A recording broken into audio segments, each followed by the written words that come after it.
Hello, Raiders of the Lost Podcast fans. Those of you looking for movie news today, unfortunately, we are on vacation in Greece, so we pre-recorded a movie chat instead to fill the void of movie news because we have no idea what's going on right now, movie news. Right now, we're on the beach in Athens, just toasting it up, eating some amazing Greek food, and we're having a blast. But today, we do have a very cool movie chat episode, and I wanted to talk about something pretty interesting that, as a super fan of the Bond franchise, you know, Amazon MGM has the rights to the property, and they're figuring out who's going to be Bond, who's going to direct Bond. There are rumors of Alfonso Cuarón taking the helm. Yeah, he keeps teasing that. Which seems really cool. Seems really cool. It would fit in line with David Heyman being one of the producers, along with Amy Pascal. David Heyman produced all the Harry Potter films. He's the one who hired Alfonso Cuarón for the third film. So obviously working together in the past. After Guillermo turned it down. Yeah. Now, they can figure it out, whatever. I would love Alfonso Cuarón to make a film. That would be fantastic. But I don't think they have to rush, because imagine this. Just imagine, while they're figuring out who the new Bond is, they can take a few years off. What if they just did one movie with Pierce Brosnan back as James Bond with a good, actual good story and good screenplay, and his final calling card farewell as James Bond? Because I think Pierce Brosnan has been he was the perfect Bond. If you're going to think about how the character looks, how he acts, how he behaves, I think Pierce Brosnan really captured it perfectly. He just never had a good movie to work with. I think that would be so freaking cool. Oh, so one-off, Pierce Brosnan comes out of retirement. James Bond, we need you. That would be epic. Because, I mean, we grew up on... He was our Bond before Daniel Craig. We watched GoldenEye. We watched Tomorrow Never Dies, Die Another Day. I mean, we watched these as kids. We played the video game. And they're fun movies. There are great aspects to them. There's amazing stunt work in them. And they were really pushing forward huge set pieces. The Bond franchise was it. But he was always held back by bad villains. You can't even remember the name of a villain in one of his movies. The names? Or yeah, can you name one villain? Sean Bean. What was his name? John Bean. John Teen. His name was Beam. And on top of that, not very good villains and just not very good narratives. They had great moments, but the stories were always cheesy, cringe, and not very strong stories. When Daniel Craig took over, they got great writers involved, and the stories, even the weaker ones, are still better stories, you could argue, than most of the Pierce Brosnan ones. Even something like the second Daniel Craig film, Quantum of Solace, which isn't that great. It's still good. It's still a good Bond film, but Pierce Brosnan was always held back by the narrative. And if he got a really great screenwriting duo or a single screenwriter to write a really good James Bond movie for him, imagine how good it would be. And it would be this is perfect Bond. This is the perfect Bond. What's really funny is we're recording this 2 months ago. We recorded this on April 28th. Imagine if we're posting this episode and they've announced the new Bond. Imagine they announced Pierce Brosnan one-off. I mean, it'd be fun. It'd satisfy the thirst, and it's one of those characters, and maybe the only character, well, besides Batman, I think, where you can have multiple versions of it existing at the same time, and it's no big deal because there are so many Bond movies. That's why I think once they start rebooting everything else, I think Indiana Jones will soon fall into that category of being rebooted with a new actor playing Indiana Jones. I really wish they did that instead of the last Indiana Jones movie. I think that would have been a lot stronger of a way to start a new franchise and just get the excitement back for the character.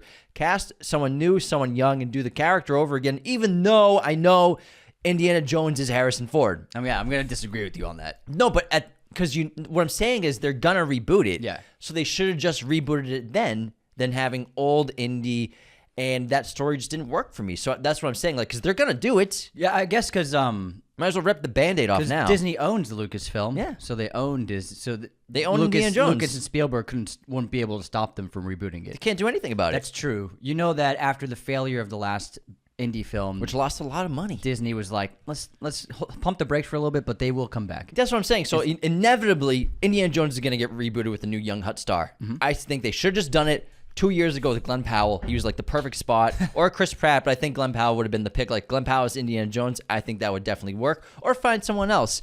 But it's one of those Tom characters. Holland. But James Bond's different, where there's already been so many versions of James Bond. It's like Sherlock Holmes. There's so many versions of Sherlock Holmes, more in the TV world, less on the big screen, of course. TV movies for sure, but even though Sherlock is the most adapted character for screen, not a ton of theatrical releases for movies for Sherlock Holmes. So Downey kind of feels like the greatest Sherlock Holmes adaptation for now, even though I love Benedict with the Sherlock TV series. That was really great, but nothing beats film for me, you know, being in theaters.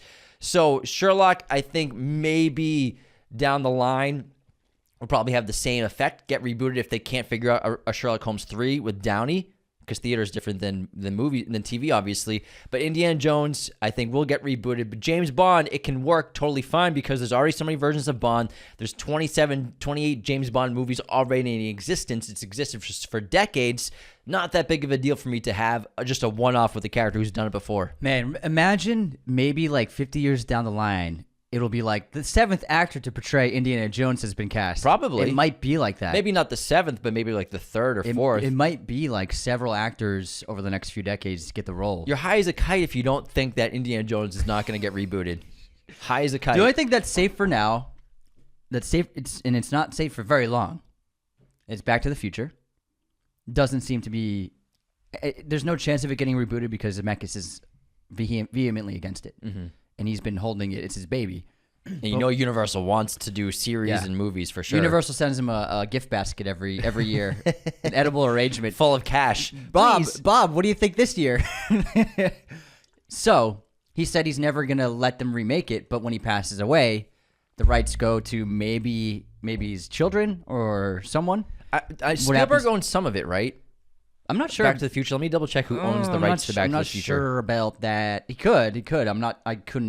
I can neither confirm nor deny that, but it's possible. So the rights are owned by Zemeckis. Zemeckis, okay. But that's what happens with a lot of artists once they pass away and their estates, their families get control of the property. Yeah. That shit's getting sold. Yeah, I mean, who's to say, like, yeah, maybe his kids do want to maintain it, the integrity of it, but then maybe they're like, you know what? We could sell this for fucking $1 billion. I mean, looking at the Bond sale. Yeah. Who's going to say no? Could they possibly resist $1 billion sale for Back to the Future's rights? And also, even though Zemeckis owns the rights to the property, Universal owns the rights to distribution, theatrical releases, home entertainment. And so theater, theme parks? Yeah, theme parks and stuff like that. So they own the rights to all of that, everything except the actual creative rights to the property. Gotcha. So it'd be, I think, if he passes away, that'll happen fast. That'll happen real fast. Marty McFly TV series or Marty McFly origin story or just a straight up reboot, which will never be the same. They'll never recapture. It never is the same. If I was them, I would just do Back to the Future 4. I think that recast and just do Back to the Future 4. I wouldn't be against it. I mean, if it's Michael J. Fox and Christopher Lloyd, I wouldn't be against it. Just don't make them drunk, miserable versions of themselves. No, what I mean is recast and just do Back to the Future 4. Not a reboot, not but a making reboot. A sequel? Yeah, just like it's just you put new like actors, Bond. Yeah, you put new actors in the roles. Okay. Because because that's how Bond always did it. Yeah. You're right. Yeah. I don't know if Michael J. or Christopher Lloyd would be able to pull off a fourth movie in 10, 15 years. You know what I mean? So I think that's what I think would probably happen once Zemeckis is gone. Okay, I agree. I could see that. But that's what I would I don't prefer. want it to happen, but I don't want it to happen either. I mean, you can't deny it. And you know, if they remake it, they're going to change so much about the original that we love, and so much about it that's cringe, but that works in that weird tone because it's an odd movie. Like being attracted to your mom. Not attracted to your mom being attracted to you. No, but he's like, he calls her hot. First, he calls her hot. Yeah. Once he finds out and understands, like, this is crazy. Yeah. So, very Freudian. But I think they'd change a lot of that up specifically. Yeah, absolutely. They would change quite a bit in just. They would make it also would be an eco-friendly time machine. Yeah, it would be. Oh my God! The DeLorean would run on solar power, 100% solar power. Car net zero. It is an DeLorean. eco-friendly car. It runs on electricity from the lightning. And technically, the electricity doesn't exist because you're going into the past. Actually, it is an eco-friendly car. It's an eco-friendly car. Although driving it's not eco-friendly when he's driving it to the spot. But to travel in time, it's an eco-friendly car. he has to save the world from falling into flames and ash. That would be the secret. That would be the reboot. Before we continue, real quick, this episode is brought to you by our incredible sponsor at movieposters.com. Check out this Thunderbolts poster over my shoulder sent to us by movieposters.com. We have an affiliate link with them. Just go to the episode description of this podcast episode, whether on YouTube, Spotify, Apple, or go to the Instagram bio of our account, Raiders of Lost Podcast on Instagram. You can find our affiliate link, which gets us commission on poster purchases. Use our coupon code Raiders10 at checkout. You'll get 10% off. So you get 10% off. We get 10% commission. Movie Posters sends you an awesome poster. It's a win-win-win for everybody. Thank you, movieposters.com, for being an incredible sponsor of our show. Keep winning. It's one of those things that we don't want things to happen. You have to face those hard truths about the world we're living in with film and entertainment. Again, not that legacy sequels and reboots haven't been done before this era, but you look in the mirror and you look at yourself and you say, they're gonna do it. I have to wake up today and accept it and try to put a smile on. There's nothing I could do about this. The studios are just gonna studio, and they're gonna just reboot everything we love, and all we can do is hope we have good filmmakers behind them, good castings, and we've had some hits and misses. I think studios can learn a lot from Solo, a Star Wars story, where you have an origin story for a character, prequel version of several films. Alden Ehrenreich, great actor who does a really good job as Harrison Ford, basically, in this movie. He does a really good Harrison Ford impression, but that only gets you so far. And that movie was probably the biggest loss. That's the worst performing Star Wars movie ever in theaters.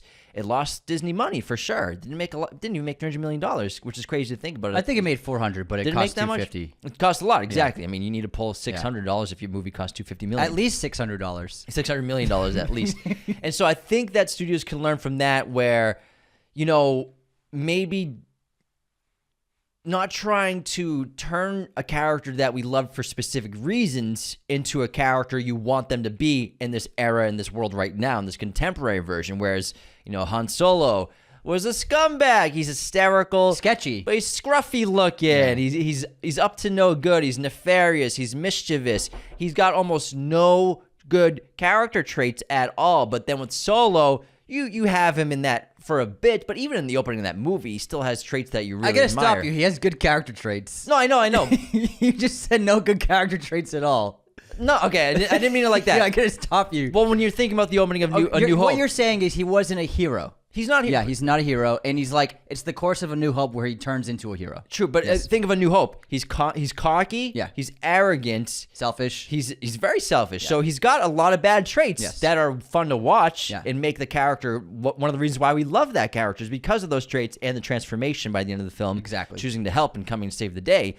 But when you take that character and those traits, we need to see how he got there. And you reverse it, and you give him all these great heroic qualities in the first film, in the origin story with Solo Star Wars movie. Even in the opening with the escape, he's very admirable in a lot of ways. He is, scruffy looking and sketchy and a scoundrel at times, but not to the extent of where he started. And then at the end of the movie, he becomes a part of the original rebellion. Yeah. And just doesn't work. And I think that killed that character in that movie for Star Wars. It also killed the Lando spinoff too. Yeah, for sure. The thing is, it's happened in the last 6 or 7 years a lot. And Solo was one of the early doers of this, where you take a beloved character, or it could be an IP, and you change it. And how can you expect the fans to like it or even turn out for it if you change who the character is? And it just didn't work, and it hasn't worked so many times in a row, especially with what Lucasfilm's been doing a lot and Disney in the last 10 years, turning out things that we love and making new versions of them. It doesn't satisfy us at all as fans. And you can look at the new Indy as well, making him a mean, uninterested drunk who sleeps on the chair in his underwear with a bottle of scotch next to him. It's like, that's not Indiana Jones. I don't care what he's been through. I get it. His wife died, but it's Indiana Jones. He doesn't. That's not what he becomes. If anyone's gonna overcome challenges, it's him. You know what I mean? And then with Han Solo, trying to make it something bigger than it was. We wanted a separate story. We wanted Han Solo, the character before A New Hope, before he becomes a heroic figure. He's a smuggler. He's a criminal. He's charming and fun, but Scoundrel! but he does bad things, and they turn him too much into a beacon of hope in a way, and too much of a hero, and that's not what we wanted. And you could have a hero story and hero arc in some way. You could even make him a worse criminal, even like worse scoundrel, and then his journey in that film could have been like, okay, I'll balance it out. I won't be a total asshole and total criminal. I can help people out, so it gives him that moral gray that we see in the opening of New Hope, rather than him just being like he's the good guy of this movie. So again, when we reboot films and when we rip off films, like ripping off Die Hard or something like that, don't change and morph and reshape what we love about that story or what we love about that character into something different and expect us to enjoy it. Solo could have been a great one-off. Yeah. They connected it too much to the rebellion. They connected it too much to a plot that really wasn't Han Solo's plot at the end of the day, as well as ruining the mystery and intrigue of that character. See, when I was in theaters watching that movie, I was on board for the first half, but once we saw them actually do the Kessel Run in 12 parsecs, I was out. It I was wasn't like, that I don't want to impressive. see this. It wasn't that Well, that's the thing, impressive. and I understand the perspective, like, oh, he's a scoundrel, he would lie about that, for sure. But also, I didn't want to see it. I did not need to see that. That's something that's been so mysterious and fun as a thing that you get to imagine yourself with the character that once you show it, it ruins it. Yeah, I agree. And it was unnecessary to see it. Unnecessary. But again, we can't do anything about these reboots. If you think about it, I mean, Chris Evans and Hemsworth and Downey, Hiddleston, they're not going to be doing Marvel movies in their 60s. You never know. I mean, maybe, but they won't be like the lead heroes of the stories anymore. People are going to replace them eventually. It happens. It's Hollywood. It's Hollywood, baby. We'll see, man. I mean, Hugh Jackman seems like he was done, but then they keep bringing him back. He's done now. I think he's done now. he made 50 mil. I think he's good.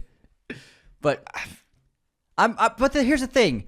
There's also we need to. I think our society has separation anxiety towards a lot of these roles, where it's like Hugh Jackman did 20 years, 23 years.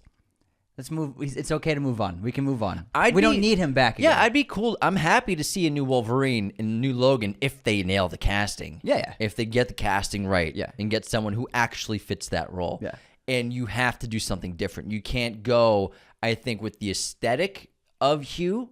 Maybe go someone a little shorter, a little stockier, and just do something new with the character to differentiate yourself from it. I totally agree. Which is why the Batman's so refreshing. We have a new kind of Bruce Wayne, a new kind of Batman, one we've never seen before when it comes to the suits and the persona of Bruce Wayne. He's more of he's a recluse versus being a playboy. So I like the interpretation of changing everything up. I'm happy with solo franchises too. With them, I mean, I know they're gonna connect him with the entire X-Men mutant gang in the future of MCU, but I'm happy with one-offs and with individual solo franchises. I think that for me as a fan, I like the individual stories most of the time better than the group team-up stories. Me too. I always have. The team-up movies are a lot of fun. And that's one of my worries with Doomsday and Secret Wars is... And I understand that this is what the comics are like. You're going to have like 35, 40 characters in your comic book when you're having these secret invasions and these big wars and these big battles. You're connecting and converging the MCU, the Avengers, and mutants. And it's going to be bombastic and full of characters, just like the comics. I get that. But I think there is a massive difference when it comes to storytelling with books, with comics versus movies. And I think with movies... It worked with Deadpool and Wolverine, but clearly Doomsday is going to have double the characters. And that movie was sort of just a smorgasbord of enjoy all these characters. It's going to be fun nostalgia. We're going to see so many different things, so many different things from your past, and some new characters as well. Yeah. But Doomsday might suffer from the fact that there's going to be at least probably 40 prominent characters in this movie. Have you seen any of the set videos people have been posting? Of Doomsday? Yeah, of Doomsday. Have they... Of the sets that they've built? Yeah. No. So they've built a forest set outside of Leavesden Studios, which are the sound stages, but still the Leavesden property. They have like a big property. And so in the forest surrounding the sound stages, they've built a really big forest set. Whoa. That looks like it's from the concept art of the Hulk Village If you remember the concept art Yep. of a few of them in the background, it's like Yeah. huts and like little wooden structures and stuff. So it seems like that might be the set they built for that entire sequence. So they're full on, and it looks like they're ready to go right now. Yeah, they've been filming for a few months now at this point. Now that we're in June, they started filming. I believe it was Monday, April 28th, the day we filmed this episode. Was Wow. the day they went into actual photography and production. Wow. Which is interesting. I 'cause wonder what I wonder what the first shot is. Okay, it's time for Who knows? Time for the first shot of Avengers Doomsday. it could be a close up of someone's foot. You know what I mean? At the end of Yeah. the day, it could be anything. Wonder what it is. Wonder what it is. That's the Crazy. funny thing about movies. They almost never shoot chronologically or in order. Never. Very, very, very rare. But Very some rare. things do work chronologically. Like Spielberg, I was listening to. I heard you listening to E.T. this morning, Yes. and so E.T. is a movie that he actually shot chronologically because he wanted to build that relationship, that rapport with the kids, with E.T., and really feel the loss of E.T. at the end of the film when he goes away. Spoiler warning. Especially also the loss when he's almost dead, but then when he flies away, the heartbreak that the kids feel saying goodbye to E.T. It's all genuine. Those kids are crying for real. Yeah. Because he built up a great relationship with these kids and this great alien puppet, and it's actually really He's a moving. real alien, Jim. He's not a puppet. Oh, he's been out of work for a while. He wants a reboot. He's a real alien. He's trying. He walks on his own, man. He has a belly button. I wipe my own ass. I have a belly button. When you said when E.T. flew away, I imagined him like Superman flying. So I got on a ship. That's just the way you worded it. He flew away. That's what I pictured in my head. But the most recent film that was shot chronologically was Warfare. Yeah. Garland and Mendoza shot that chronologically because of all the destruction of the sets as well as destruction of the characters and their wardrobe and blood prosthetics and all that stuff, special effects. So it makes sense to do things like that. Because it's a single location, you can't be doing the end of the movie. You can't like do the beginning of the movie, then some of the end, then back to the beginning. That makes no sense. So it's to shoot that chronologically in that kind of film, in that narrative, it just works for the best. Yeah, it's interesting because a lot of people don't have a huge background on how movies are made, which is totally fine. I mean, unless you look into it, you obviously can learn anything Yeah, on it's the totally internet. fine, guys. But, we meet people that are, film influencers, as we call them, sort of like us. They make content on TikTok or Instagram, YouTube, talking about movies, mostly talking about, like, new releases and stuff like They're that. called But, creators. yeah, creators. What'd I say?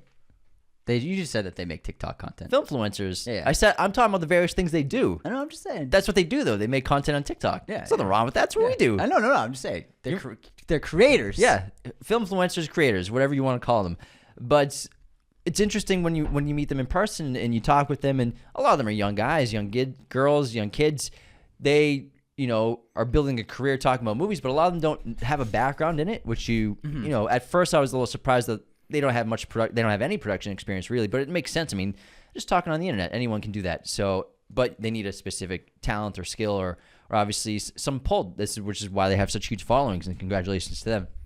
But it's interesting to hear they don't really know how movies are made, and a lot of people don't. And obviously, Anthony and I are both filmmakers, and I like to always talk with people whenever they're curious about how movies are made. Like we were on a tour and people didn't even know what a script supervisor was. I'm like, script supervisors are super important. They're on set constantly. They're part of Video Village, which is where people are watching everything on monitors. They're helping maintain continuity and dialogue and everything. So it's really interesting because there's so many jobs on a movie set, and also people learning that you don't shoot chronologically. You basically just shoot however you've planned, whenever you have access to specific locations, whatever characters or actors you have for specific days on their schedule with wardrobe and everything. So you're kind of just shooting around the best way you can to get every shot you need as efficiently as possible. Yeah, Robert Rodriguez actually talked about it a lot on the Lex Friedman podcast that I'm sure a lot of people were hearing for the first time, and he's really great at shooting actors out. But like say you're making a movie and you have an A-lister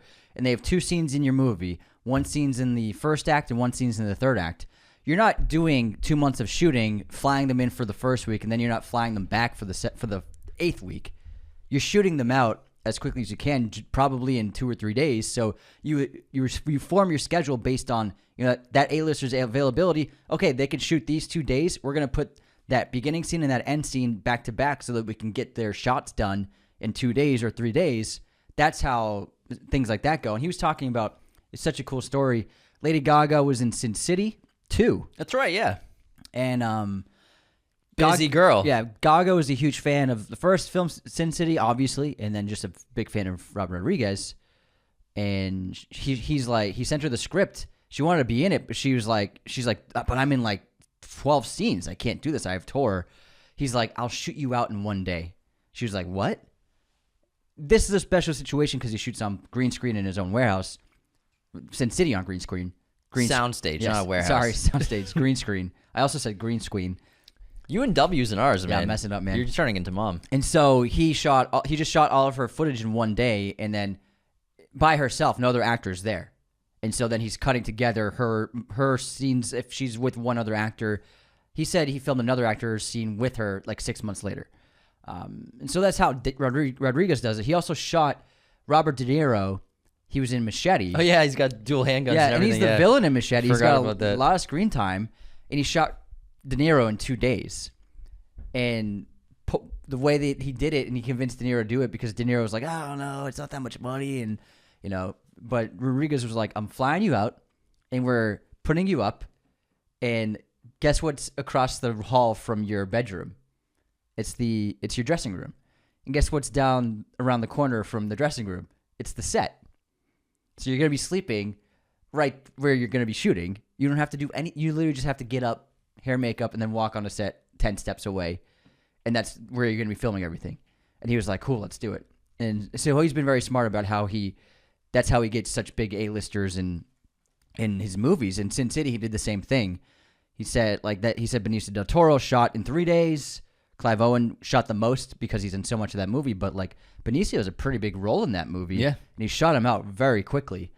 So it's all depending upon, like James said, location, actor schedules, and then what you can work in the crew as well, and then also the budget. So it's all arranged in a way that makes shooting easier and possible. Like there's no way you can shoot De Niro for 2 months and only pay him like $500,000. Yeah. He's gonna have to get paid $20 million.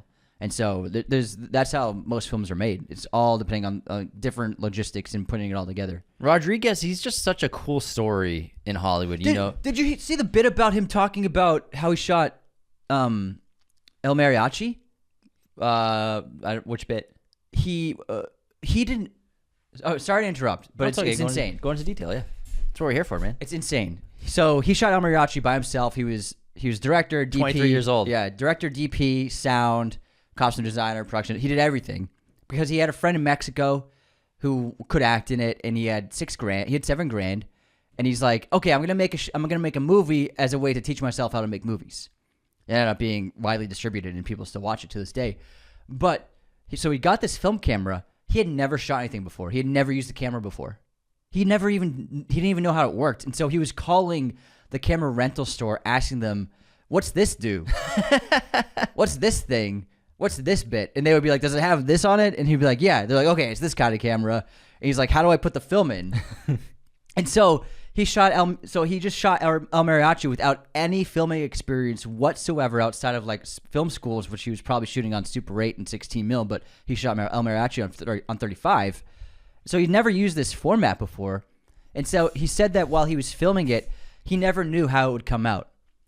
And it was just him on the crew. So it's not like he had a team sending the film to labs and getting the dailies back in the morning to see how it was. He filmed the whole movie, and then he sent it all out to the labs, and he's like, I hope it turned out. He's like, I hope I exposed it correctly. And he said 70% of it was good, 30% of it overexposed or underexposed and could not be used. Oh, man. But he found out ways to edit around those bits that he couldn't put in. And then from that's how he got the edit. That's how he made the edit for El Mariachi. He had never done anything before with a 35 millimeter camera, but he was just like, he didn't have the motivation of like, I'm going to make this movie and sell it. For him, it was like, I'm going to make this movie because I want to and learn some stuff. And he didn't expect it to be big. He was planning to sell it to like, there was this industry of Mexican kind of rip-off movies of famous Hollywood movies where people in Mexico would make like a $20,000 movie rip-off of like an action movie in Hollywood. It happens a lot in Bollywood. Yeah, exactly. Similar title and similar poster. And it was like a tiny industry, but people would buy the DVDs and rent them. So that was his intention. He was like, okay, I'm gonna make this little film, and I'll be able to make enough money where it like pays me like $1,000, so then I can make another one. That was his goal with that movie, and then it ended up winning Sundance. Yeah. It's crazy. He'd never operated that camera before. And so he made that movie for $7,000, shot in 16 mil. $7,000 saves about $16K, so not a lot of money. And for a feature, that's crazy. And so it was a $7,000 movie, but the post-production budget, once it got picked up, a post-production company put $200,000 into the post-production to make it sound great, so that this would work. And because I'm sure his audio was not great, and especially if he's doing everything himself, he's probably got just a boom mic on the camera. You know what I mean? Yeah.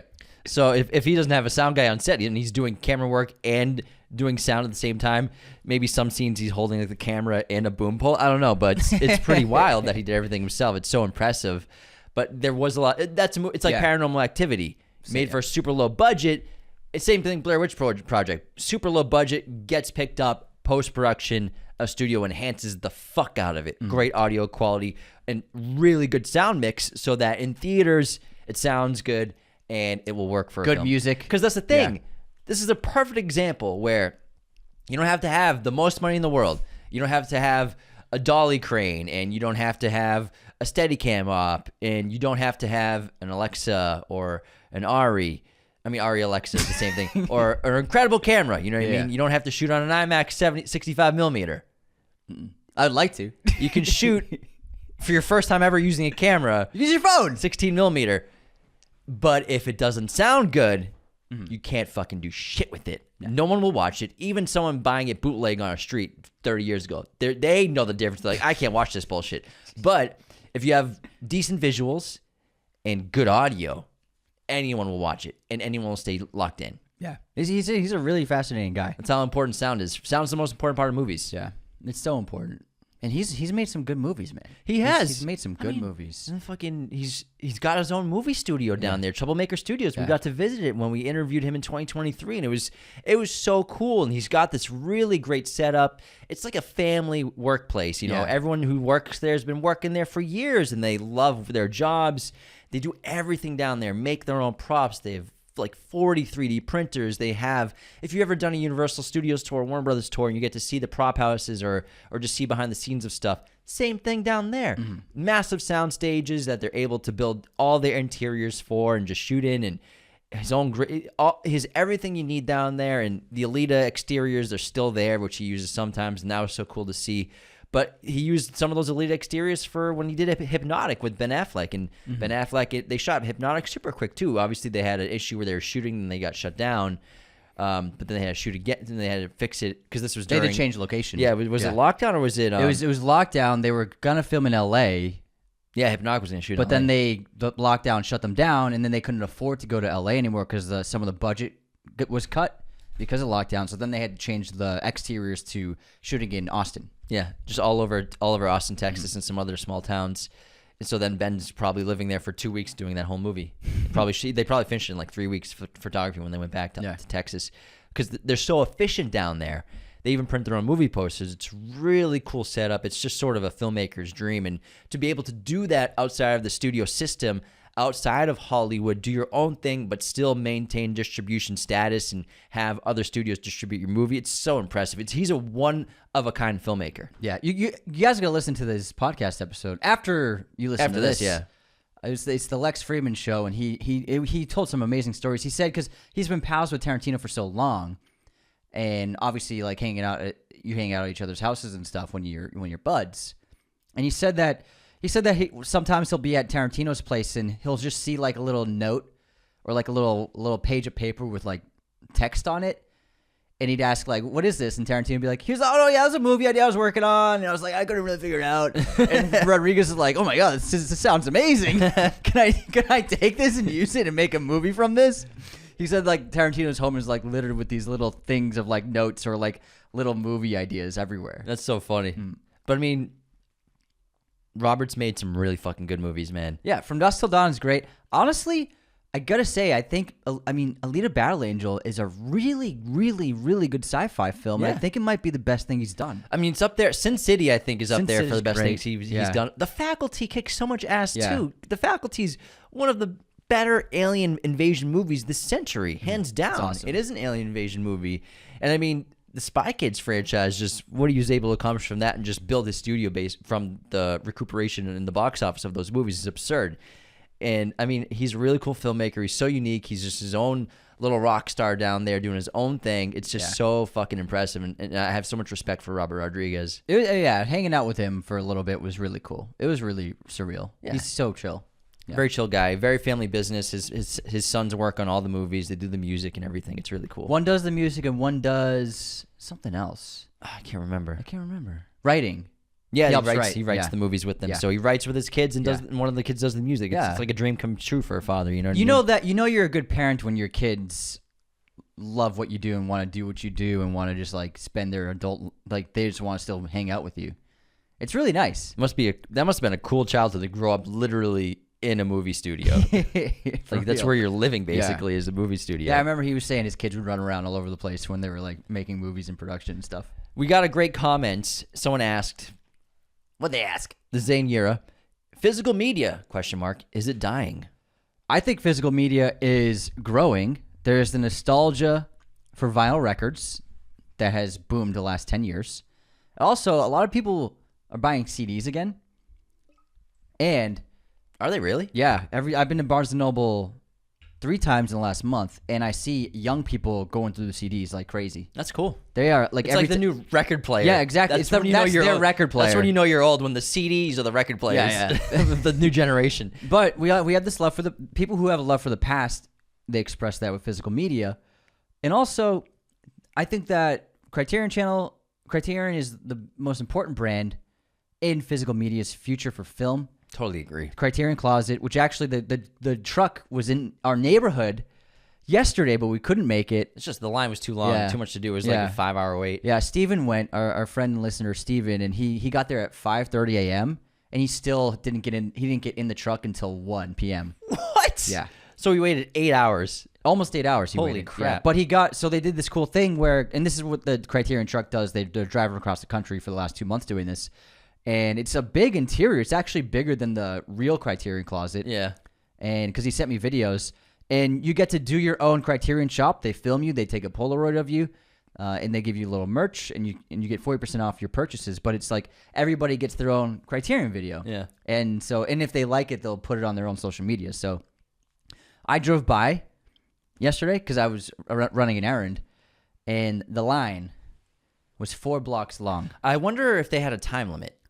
They ended at 8 p.m. No, but like, yeah. Oh yeah, 3-minute limit. Because you gotta get in and out, man. You can either go by yourself. I believe you can either go in by yourself for a minute, or you could go in with a group of 3 people in for 3 minutes. Gotcha. Well, I think that's how they do it because they had to. Because you know some people will be in there for a fucking half hour. And you know some people are awkward, and once they get talking, it's just like, okay, you gotta go, man. You know those people who just like they don't get the hints that the time is up. You know what I mean? Yeah. So, but I think Criterion's incredible. I've been talking about them for years on this show, both the Criterion channel, which is their streamer. You were talking about this for Criterion for years before the show. Yeah.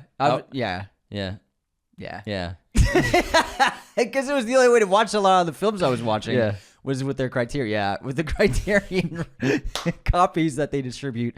But they prove that there's a hunger for physical media, and that there's a lot of people out there that love film so much they want to own a movie, and they are aware of the difference between a digital copy and a high quality physical copy, with the bit rate, with the quality of sound and audio, and then if you can get 4K of something, or at least Blu-ray, the visuals look great. But the physical media, and everyone who's tech savvy, and people are more tech savvy now than ever. You know, we're very smart people. We know if you work in the industry, if you're an editor, you know anything about quality of media, bit rate's so important. And the highest bit rate you can get is on physical copies, on 4K and Blu-ray. It's the highest bit rate possible, and that just means there's more information on your screen, which means your picture is clearer. You could have an HD image, but if it's a low bit rate, it won't look amazing. But you could have a high bit rate HD image, and it'll look leagues better.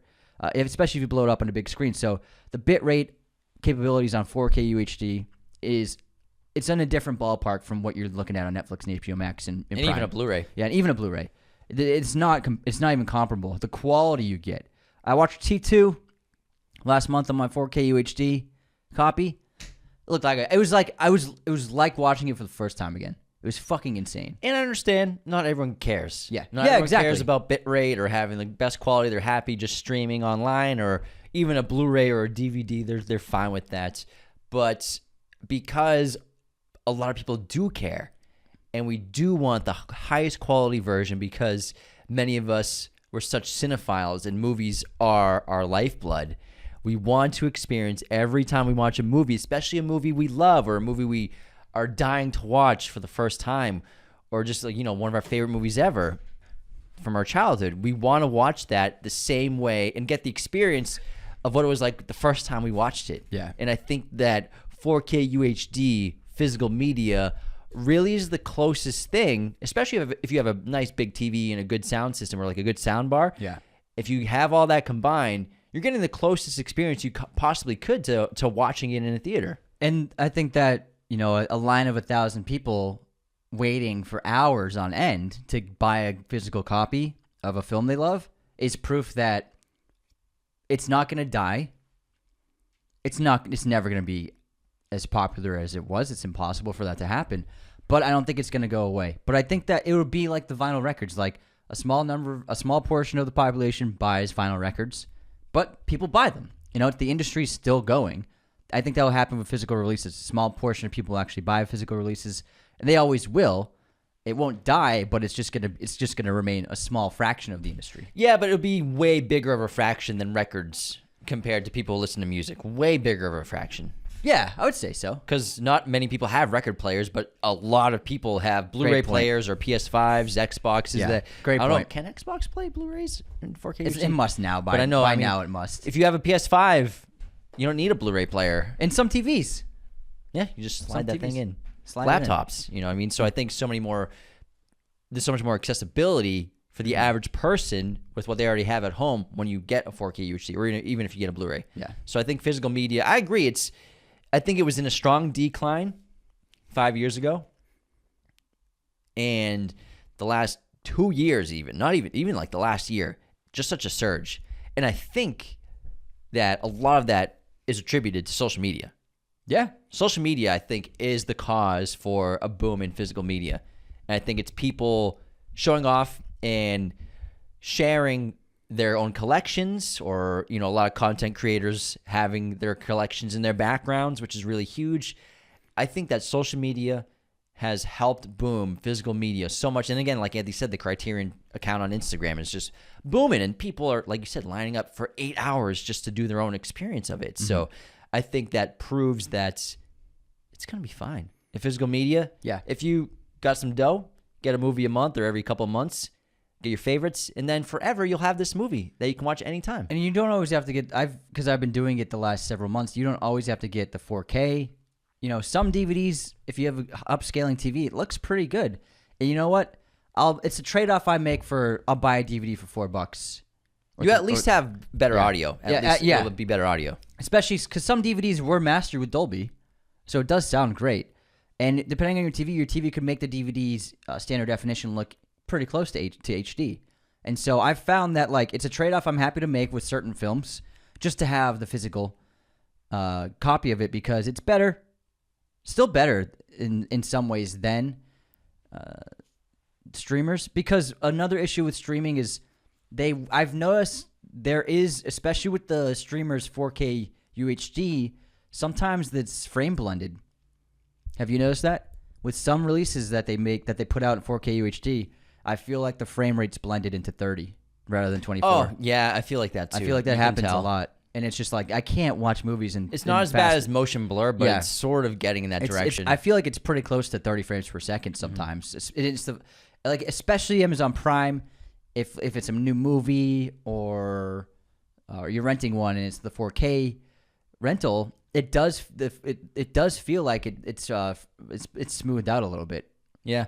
And this is coming from someone, I still rent movies all the time on streamers. Like on Amazon, I rent movies often. If I have to watch something for the show, or I just feel like watching something, you don't have to. I don't want to buy a movie every time I want to watch it. You know what I mean? Yeah. So I still rent on streamers quite often. I even own movies on streaming platforms. Believe Would you like to hear my list of movies that I Yeah, own on what do you Amazon? own? All right. I own season 3 of Luther. Lufla? Fucking Luthamite. I own Lord of the Rings: The Return of the King. Nice. Doctor Who season 7. So random. Alien. The Talented Mr. Ripley. Pan's Labyrinth. Kung Fury. It was cheaper. A lot of these times when I buy a movie on streamer, it's because it's like $4.99 to buy or $3.99 to rent. So I'm always like, I better fucking buy this. Dead Poets Society, Butch Cassidy and the Sundance Kid, The Fly, and Django Unchained. Those are the movies that I own on Amazon Prime. I'm trying to sign into mine. I haven't. I thought you didn't have an account. No, I mean I still have an account. I don't have a subscription. Gotcha. It's just locked. It's exactly. like frozen. Yeah, exactly. It's just I can't do anything. Okay. Okay, I got it. Okay, what is mine? What do you own on Prime, Anthony? Let's hear it. Can I look at my Prime? Okay, Prime Video. Bear with me 1 second. I'm pulling it up. I'm in. I signed in. He's in, everybody. I'm in. I can't wait to see what you own. Purchases and rentals. It's not that much. Okay. Justified. Way back in 2013 when I bought the last season. Tenet. Cool. Jaws 4K UHD. Alien. We both own Alien. Wallace and Gromit. Lawrence of Arabia. Talented Mr. Ripley. And The Prestige. Oh, cool. That's it. We both own 2 of the same movies. Man, see, this is the problem. We could have just bought the movie together. True. That's true. But also at the same time, it's just like it's $4.99 to buy. I also own a physical copy of Talented Mr. Ripley. So it was a waste of buying that. I also own 2 copies of Jaws. Absolute waste. Yeah, we got one from that old company that we had a sponsor with, right? Of Jaws? Yeah. Who was it? What was it? Zavi. Remember we worked with them for like a year? They sent us a copy of Jaws? We got a bunch of these steelbooks from them. We have a Jaws steelbook? I thought we did. Or no, maybe not. No. I was just curious. But like I picked out T2 and Logan. Shawshank. And Logan and something. Animal House. Where did the Animal House come from above your shoulder? I have no fucking idea. I think that might have been. This was sent to us for the anniversary, I believe. From Oh, that's Universal. right. Yeah. Sometimes we get like a cool package. I've like actually hold on. Let me go through this. I don't think I've even gone through this. Man, have you? Animal House. I've never even opened that box up. Animal House is just It's iconic. yeah, Like, it's so good. it's such a good comedy. It's so fun. It's so original. So many movies Has try a to rip yearbook. it off. Man, what a film! I love those old college comedies like Revenge of the Nerds too. So like those movies always had like a special Revenge of the place, man. Nerds. And they were so funny, so raunchy. They weren't when comedy and comedians weren't afraid of backlash.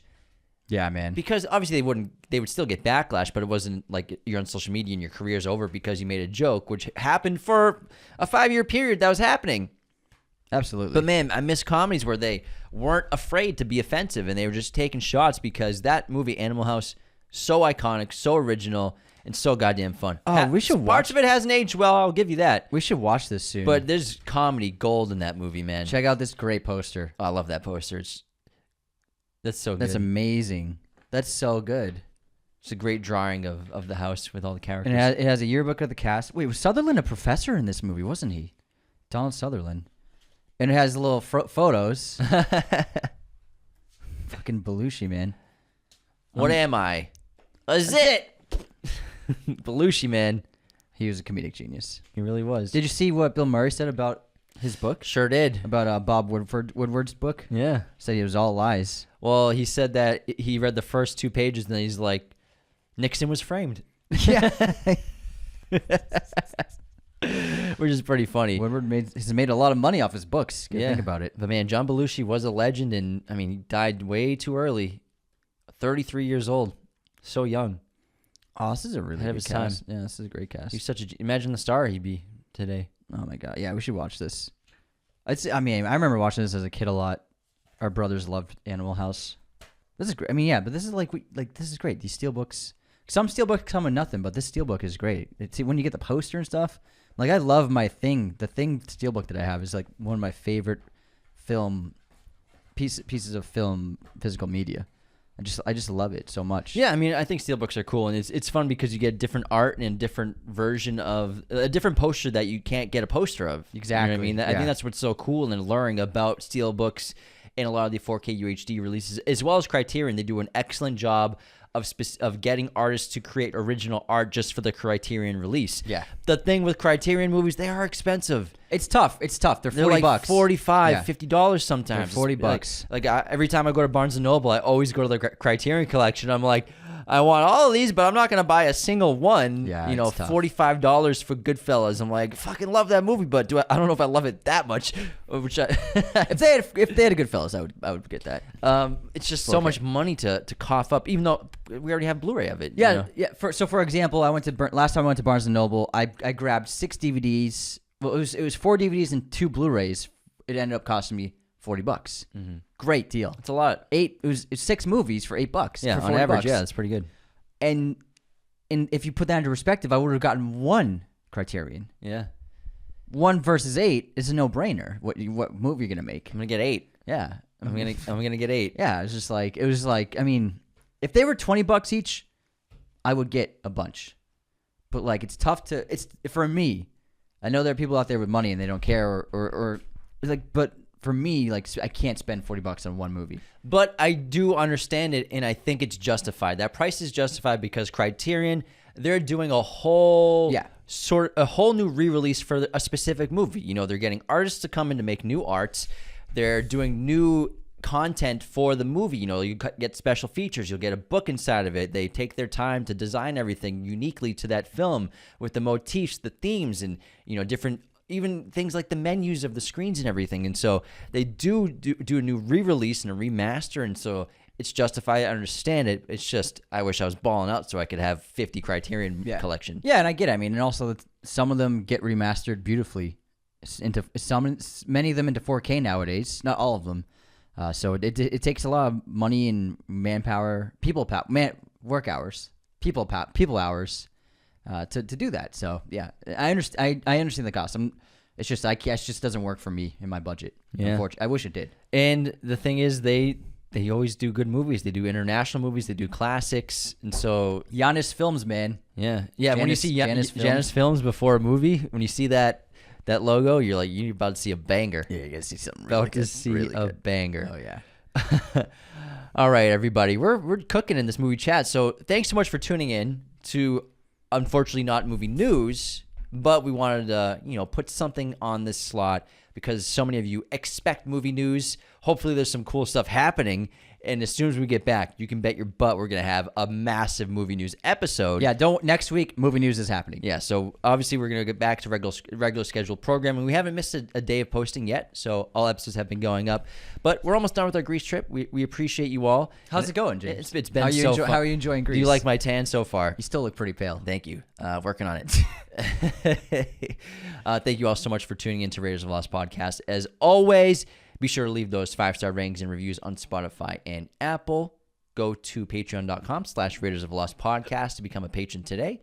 Follow us on all platforms, Instagram, TikTok, Twitter. Share our content. Engage with us. YouTube subscribing is helpful as hell. Comments, likes, shares. That's how we get the cool jobs that we get. So thank you all so much. See you next time.